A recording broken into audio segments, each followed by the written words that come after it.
जनसन्मान मेळाव्यासाठी भाड्यानं बोलावली गर्दी। भंडाऱ्यातील तुमसरमध्ये गोळा केले भाड्यांचे कार्यकर्ते। पैशांची पावती लोकशाही मराठीच्या हाती।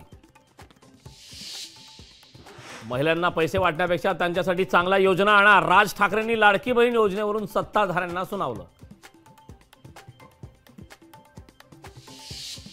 रश्मी शुक्लांना निवडणूक आयोगाचं अभय। 3 वर्षे एकाच पदावर असलेल्या अधिकाऱ्यांच्या बदलीच्या नियमावर आयुक्तांनी ठेवलं बोट। विरोधकांच्या मागणीला केराची टोपली। अक्षय शिंदे एन्काउंटर प्रकरणात सीआयडी चौकशीला सुरुवात। तळोजापासून एन्काउंटर झालेल्या ठिकाणाचा सीन रिक्रिएट करणं सुरू। भाजप सोडून सर्वांसाठी आमचे दरवाजे खुले। ठाकरेंसाठीही दरवाजे खुले असल्याचं प्रकाश आंबेडकरांकडून संकेत। आंबेडकर कायम आमचे सहकारी राहतील, संजय राऊतांचं वक्तव्य। हाती तुतारी घेतलेल्या समरजित घाटगेंचे राजकीय गुरु देवेंद्र फडणवीसच। समरजित घाटगेंची लोकशाही मराठीवर स्पष्टोक्ती।